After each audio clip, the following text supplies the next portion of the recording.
నమస్కారం అండి, నేను మీ సేవక్ కుమార్.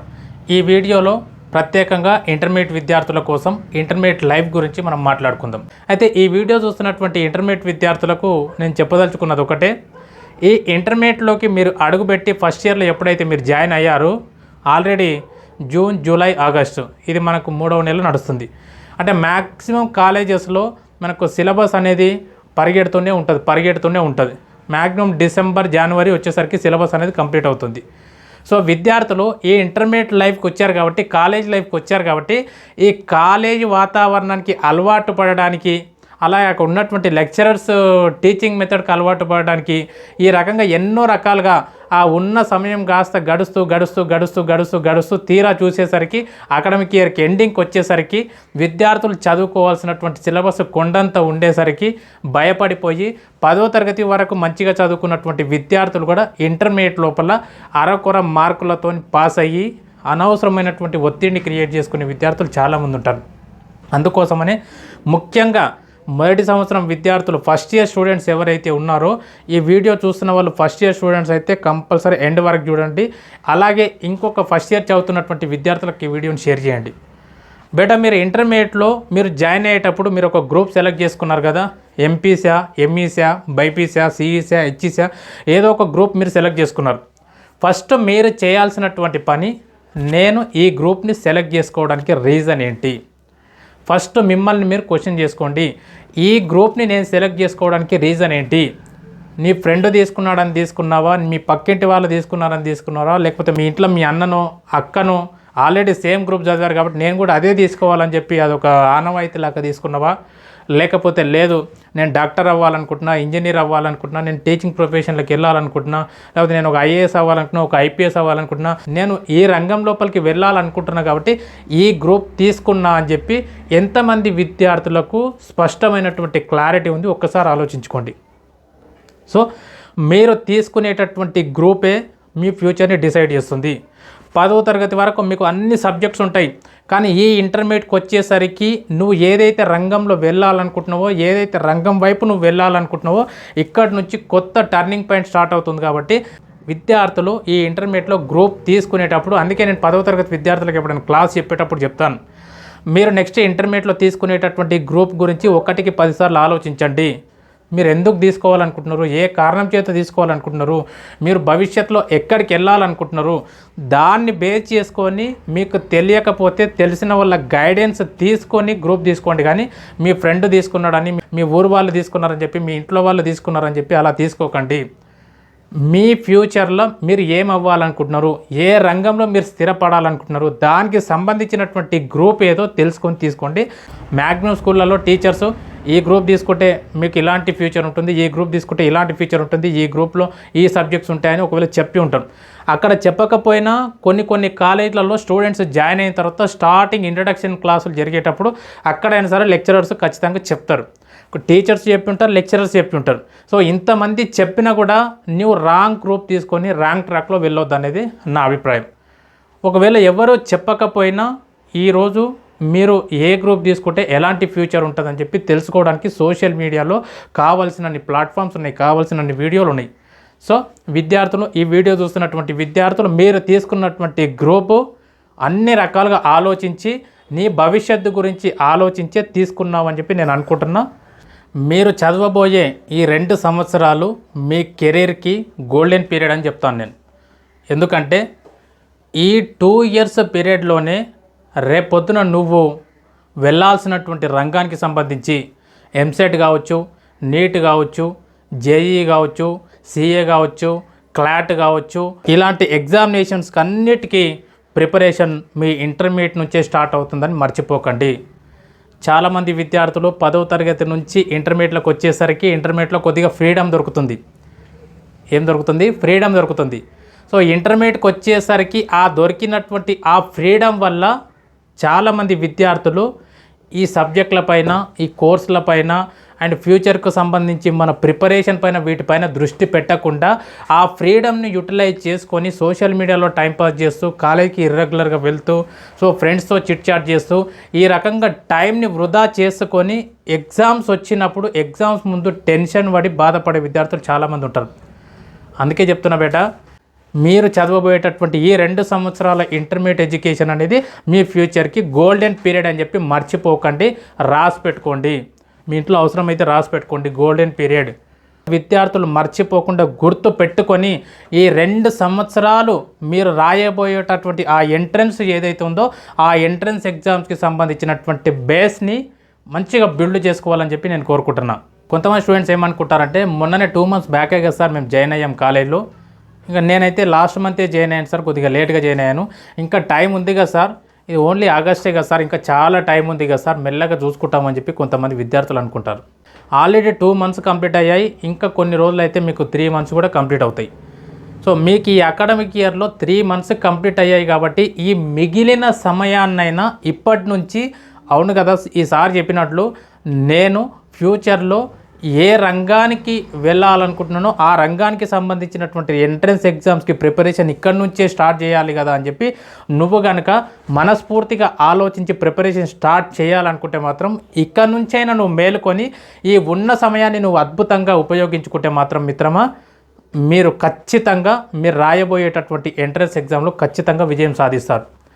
అలాగే ఈ వీడియో చూస్తున్న వాళ్ళు గవర్నమెంట్ కాలేజ్ స్టూడెంట్స్ అయినా సరే, ఏ కాలేజ్ స్టూడెంట్స్ అయినా సరే, ఇప్పుడు కొంతమంది స్టూడెంట్స్ ఏమనుకుంటారు, సార్ హైదరాబాద్లో పెద్ద పెద్ద కార్పొరేట్ కాలేజీలో జాయిన్ అవుతేనే మేము నీట్, ఎంసెట్ ఇలాంటి వాటికి మాకు ప్రిపేర్ అవ్వడానికి వీలవుతుంది, ఈ గవర్నమెంట్ కాలేజీలలో ఎక్కడ వీలవుతుంది సార్ అని చెప్పి కొంతమంది స్టూడెంట్స్ అనుకుంటారు. నీకు కరెక్ట్ గైడెన్స్ ఉండి ఆ ఎంట్రన్స్ ఎగ్జామ్కి సంబంధించినటువంటి కరెక్ట్ మెటీరియల్ నీ దగ్గర ఉండి నీ లోపల ఒక బర్నింగ్ డిజైర్ ఉంటే నువ్వు చదివేది గవర్నమెంట్ కాలేజ్ అయినా సరే కార్పొరేట్ కాలేజీలో చదివే విద్యార్థులతో సమానంగా నువ్వు ర్యాంకులు కొట్టొచ్చు. మరి ఇది ఎలా సాధ్యమవుతుంది అంటే ఈ 2 ఇయర్స్ సమయం ఏదైతుందో ఈ సమయాన్ని ఒక ప్రాపర్గా ఎవరైతే షెడ్యూల్ ప్రిపేర్ అవుతారో వాళ్ళకు మాత్రమే సాధ్యమవుతుంది. ఈ మిగిలిన సమయాన్ని ఎఫెక్టివ్గా యూటిలైజ్ చేసుకొని మీ ఇంటర్మీడియట్లో మంచి మార్కులను సాధించి అలాగే మీ ఎంట్రన్స్ ఎగ్జామ్లో మీరు అనుకున్నటువంటి ర్యాంక్ సాధించాలంటే ఇక్కడ నుండి అయినా మేల్కొని వీడియోలో మనం చెప్పుకున్నట్లు నేను చెప్పిన కొన్ని విషయాలు కనుక మీరు ఫాలో అయినట్లయితే ఖచ్చితంగా మీరు అనుకున్నది సాధించడానికి మ్యాక్సిమం వీలవుతుంది. దీంట్లో మొదటగా మీరు చేయాల్సినటువంటి పని proper time table. Proper time table ఉండాలి. సో మీ కాలేజ్లో మీ స్కూల్లో మార్నింగ్ నుంచి ఈవినింగ్ వరకు ఒక్కొక్క పీరియడ్ ఏ టీచర్ వస్తాడు, ఏ లెక్చరర్ వస్తారు అని చెప్పి ఒక ప్రాపర్ టైం టేబుల్ ఎలాగైతే ఉందో నీకు ఇంటి దగ్గర కూడా నీకంటూ ఒక ప్రాపర్ టైం టేబుల్ ఉండాలి, ఖచ్చితంగా ఉండాలి. కొంతమంది స్టూడెంట్స్ ఏమంటారంటే సార్ నాకు అట్లా టైం టేబుల్ అవసరం లేదు సార్, టైం టేబుల్ లేకుండానే నేను ప్రిపేర్ అవుతా సార్ అంటే నీకు ఒక టైం టేబుల్ ఉండి దాన్ని ఒక కమిట్మెంట్తో నేను ఫాలో అవుతా అని చెప్పి నువ్వు ఒక డిసిషన్ తీసుకుంటే మాత్రము మీకు ఈ అకాడమిక్ ఇయర్ అయిపోయేసరికి నీ లోపల జరిగేటటువంటి అద్భుతమైనటువంటి మార్పులను నువ్వు గమనించగలుగుతావు. ఎందుకంటే ప్రతి ఒక్కరికి టైం టేబుల్ ఉండాలి. ఆ టైం టేబుల్ని వీలైతే మీ ఇంట్లో చదువుకునే ప్లేస్లో ఒక పేపర్ పైన రాసి ఒక చార్ట్ పైన రాసి చదువుకునే ప్లేస్లో అతికించుకోండి. ఎలాగంటే మీరు ఒకవేళ ఈవినింగ్ 6 o'clock ఇంటికి వెళ్ళారనుకోండి, 6 o'clock ఇంటికి వెళ్తే ఒక 1 hour ఓకే మీకు నచ్చినటువంటి పని చేసి 7 o'clock నుంచి 9 o'clock వరకు ఒక 2 hours టైం ఉంటుంది కదా, ఒక 2 hours అండ్ దాని తర్వాత ఇంకొక 1/2 hour 1 hour టైం దొరికితే ప్రయత్నం చేయండి. బట్ 7 to 9 మాత్రం 2 hours టైంని యూటిలైజ్ చేసుకోండి. అండ్ మార్నింగ్ ఉదయం 4 గంటలకు నిద్ర లేవడం అలవాటు చేసుకోండి. మార్నింగ్ 4 o'clock నిద్ర లేస్తే తెలుసా, మార్నింగ్ 4 to 6 వరకు 2 hours నిన్ను ఎవ్వరు డిస్టర్బ్ చేయకుండా, నిన్ను ఏ సోషల్ మీడియా ప్లాట్ఫామ్ డిస్టర్బ్ చేయకుండా, ఏ టీవీ డిస్టర్బ్ చేయకుండా, ఏ పక్కింటి వాళ్ళు డిస్టర్బ్ చేయకుండా మార్నింగ్ 4 to 6 ఈ 2 hours టైం ఏదైతుందో ఈ 2 hours టైం నీ ప్రిపరేషన్కి చాలా ఎఫెక్టివ్గా యూజ్ అవుతుంది. ఈ విషయం చెప్పినప్పుడు కొంతమంది పిల్లలు లేదు సార్ నాకు మార్నింగ్ లేచి చదివితే నిద్ర వస్తుంటుంది సార్, నాకు నైట్ చదవడమే ఇంట్రెస్ట్ ఉంది సార్ అంటే నువ్వు ఎన్నో రోజులు దాన్ని కంటిన్యూస్గా ఫాలో అయినావు కాబట్టి అది నీకు ఒక అలవాటులాగా ఉంది. కొన్ని రోజులు ప్రయత్నం చేసి చూడండి. కొన్ని రోజులు మార్నింగ్ ఖచ్చితంగా 4 o'clock లేసి 4 to 6 2 hours నువ్వు ప్రిపరేషన్కి ఒకసారి పెట్టి చూడండి. ఒక 20-21 days తర్వాత నీకు అదొక హ్యాబిట్ లాగా మారిపోతుంది. సో నీకు ఈ మంత్ నెక్స్ట్ మంత్ మొత్తం అయిపోయిన తర్వాత కూడా నీకు నెక్స్ట్ ఆ అక్టోబర్ నుంచి అయినా నీకు అదొక హ్యాబిట్ లాగా మారిపోతుంది. సో నేను చెప్పేది ఏంటంటే ఈవినింగ్ 2 hours మార్నింగ్ 2 hours ఈ 4 hours టైం మాత్రం ఖచ్చితంగా మీ ప్రిపరేషన్కి ఉండాలి. ఈ 4 hours టైంని నీ సబ్జెక్ట్స్కి నీ ఎంట్రన్స్కి సంబంధించినటువంటి ఎగ్జామినేషన్స్కి ఒక మంచి టైం టేబుల్ ప్రిపేర్ చేసుకొని ఆ టైం ప్రకారం evening 2 hours morning 2 hours prepare అవ్వండి. సార్ నాకు అంతకంటే ఎక్కువ టైం దొరుకుతుంది సార్ అంటే యూ ఆర్ వెరీ లక్కీ. అంతకంటే ఎక్కువ టైం దొరుకుతుంది సార్, నాకు ఇంట్రెస్ట్ ఉంది సార్, నాకు ఓపిక ఉంది సార్, నేను కూర్చోగలుగుతా సార్, 6 hours అయినా కూర్చోగలుగుతా సార్ అంటే ఇంకా you are very lucky. But అంతకన్నా ఎక్కువ టైం దొరకడానికి వీలు లేదు అంటే ఈ 4 hours మాత్రం ఖచ్చితంగా మీ ప్రిపరేషన్కి యూజ్ చేసుకోండి. అలాగే మీరు చేయాల్సినటువంటి ఇంకొక పని, ఎవ్రీ వీక్ ఒక టార్గెట్ పెట్టుకోండి. ఈ వారంలో ఈ సబ్జెక్ట్లో నేను ఈ చాప్టర్ కంప్లీట్ చేయాలి, ఈ వారం కంప్లీట్ అయ్యేసరికి పలానా సబ్జెక్ట్లో పలానా చాప్టర్ని నేను కంప్లీట్ చేయాలి ప్రిపరేషన్లో అని చెప్పి ఒక టార్గెట్ పెట్టుకొని, వీక్లీ టార్గెట్స్ పెట్టుకొని ఒక నోట్బుక్లో రాసుకోండి. ఏ వీక్ మీరు ఏ చాప్టర్ ప్రిపేర్ అయ్యారు, ఏ వీక్ మీరు ఏ చాప్టర్ ప్రిపేర్ అయ్యారు. ఈ రకంగా వీక్లీ ఒక చాప్టర్ పైన మీరు ఫోకస్ చేసి ప్రిపరేషన్ అనేది కంటిన్యూ చేయండి. అలాగే ప్రతి 15 daysకి ఒకసారి అంటే మంత్లీ 2 times రివిజన్ ప్రాక్టీస్ చేయాలి.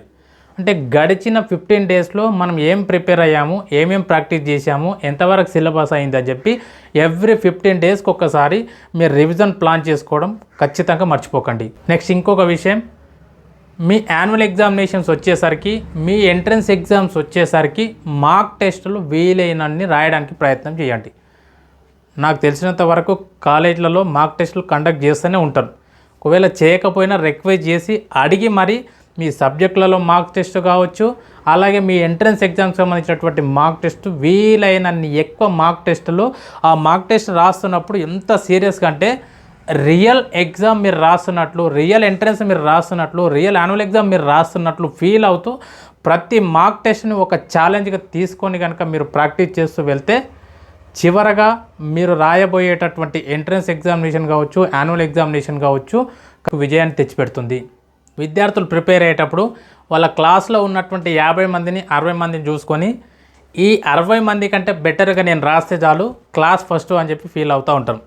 కానీ నేనేమంటున్నానంటే మీరు మీ మైండ్లో 60 మందిని కాంపిటీషన్గా పెట్టుకోవద్దు. ఎందుకంటే రేపు పొద్దున యాన్యువల్ ఎగ్జామ్ నువ్వు ఏదైతే సబ్జెక్టు మ్యాథ్స్ కావచ్చు, ఫిజిక్స్ కావచ్చు, కెమిస్ట్రీ కావచ్చు, బాటనీ కావచ్చు, ఏదైనా కావచ్చు, నీ సబ్జెక్ట్ ఏదైతే ఉందో ఆ సబ్జెక్ట్ని రేపు పొద్దున యాన్యువల్ ఎగ్జామ్లో రాసేది నీ క్లాస్లో ఉన్నటువంటి 50-60 మంది కాదు. మన స్టేట్లో నీలాంటి గ్రూప్ తీసుకొని నీలాంటి సబ్జెక్ట్స్ ప్రిపేర్ అవుతున్నటువంటి విద్యార్థులు లక్షల్లో ఉంటారు. సో నీ కాంపిటీషన్ 60 మందితో కాదు, అప్రాక్సిమేట్లీ నేను చెప్తున్నాను ఒక్కొక్క సబ్జెక్ట్కి 5 లక్షల మంది విద్యార్థులతోనున్న కాంపిటీషన్ ఉంటుంది. సో మీరు మైండ్లో అనుకోవాలి, ఈరోజు నేను ఈ సబ్జెక్టు ప్రిపేర్ అవుతున్నాను, నేను ఈరోజు ఈ సబ్జెక్టు ప్రిపేర్ అవుతున్నానంటే రేపు పొద్దున యాన్యువల్ ఎగ్జామ్లో నాతో పాటు దాదాపు ఒక 4-5 లక్షల మంది విద్యార్థులు రాయబోతున్నారు అని చెప్పి మీరు మైండ్లో పెట్టుకోవాలి. మరి 4-5 లక్షల మంది విద్యార్థులతోని నువ్వు కాంపిటీషన్లో పాల్గొని ఆ సబ్జెక్టులో నువ్వు ఎక్స్పర్ట్గా బెటర్ మార్క్స్, అందరికంటే బెటర్ ర్యాంక్ తెచ్చుకోవాలంటే నువ్వు చేయాల్సిన పని ఏంది? 4-5 లక్షల మంది కంటే డిఫరెంట్గా నువ్వు చదవడానికి ప్రయత్నం చేయాలి. అందుకే నీకంటూ ఒక ప్రిపరేషన్ ప్లాన్ ఉండాలి, నీకంటూ ఒక ప్రాపర్ టైం టేబుల్ ఉండాలి, నీకంటూ కొన్ని స్టడీ టిప్స్ ఉండాలి. మీరు ఆడుతూ పాడుతూ టైం వేస్ట్ చేసుకుంటూ ఉంటే కళ్ళు మూసి తెరిచే వరకు మీకు మార్చ్ వస్తుంది, కళ్ళు మూసి తెరిచే వరకు ఫస్ట్ ఇయర్ అయిపోతుంది, సెకండ్ ఇయర్ అయిపోతుంది. తర్వాత మీరు ఎంట్రన్స్ ఎగ్జామ్స్ లోపల ర్యాంకులు కొట్టలేక కింద మీద పడుతూ ఆపసోపాలు పడుతూ బాధపడుతూ మళ్ళీ కోచింగ్లలో వెళ్ళి లక్షల రూపాయలు ఖర్చు పెట్టుకున్నా కూడా అప్పుడు మీకు ర్యాంకులు రాకపోతే ఇంకా బాధపడతాడు. అందుకే ఈ ఉన్నటువంటి ఈ సమయాన్ని అద్భుతంగా ఉపయోగించుకోవడానికి ప్రయత్నం చేయండి. ఈ ప్రిపరేషన్లో భాగంగా విద్యార్థులు గుర్తుంచుకోవాల్సింది ఏంటంటే మీ టైం ఎక్కడ వృధా అవుతుందో చూడండి. అంటే ఇంటికి వెళ్ళినంబడే ఫ్రెండ్స్తో ఎక్కువ టైం స్పెండ్ చేసి మీ టైంని వృధా చేసుకుంటున్నారా, లేదా ఫోన్ పట్టుకొని సోషల్ మీడియాలో స్క్రోలింగ్ చేసుకుంటూ టైం తెలియకుండా గంటలు టైం గడుపుతున్నారా, టీవీతో టైం గడుపుతున్నారా, ఇంటి దగ్గర వాళ్ళతో వీళ్ళతో టైం పాస్ చేస్తూ టైం వేస్ట్ చేస్తున్నారా? ఎక్కడ నీ టైం వృధా అవుతుందో తెలుసుకొని నీ టైం వృధా అవుతున్న దాన్ని నీ కంట్రోల్లోకి తెచ్చుకొని, అంటే ఫ్రెండ్స్తోని టైం వృధా అవుతుంది అనుకోండి, ఏం కాదు, కొన్ని రోజులు వాళ్ళతో టైం తక్కువ స్పెండ్ చేయండి. ఎందుకంటే రేపొద్దున నువ్వు లైఫ్లో బాగుంటేనే ప్రతి ఫ్రెండ్ నీ దగ్గరకు వస్తాడు. రేపొద్దున లైఫ్లో నువ్వు బాగుంటే నీ కాళ్ళ మీద నువ్వు నిలబడితేనే ప్రతి ఫ్రెండ్ నీతో ఉంటాడు, నిన్ను పలకరిస్తాడు. రేపొద్దున నువ్వు ఎటూ కాకుండా రోడ్డు మీద పడితే ఎవరు నీ దగ్గరికి పలకరియడానికి కూడా రారు.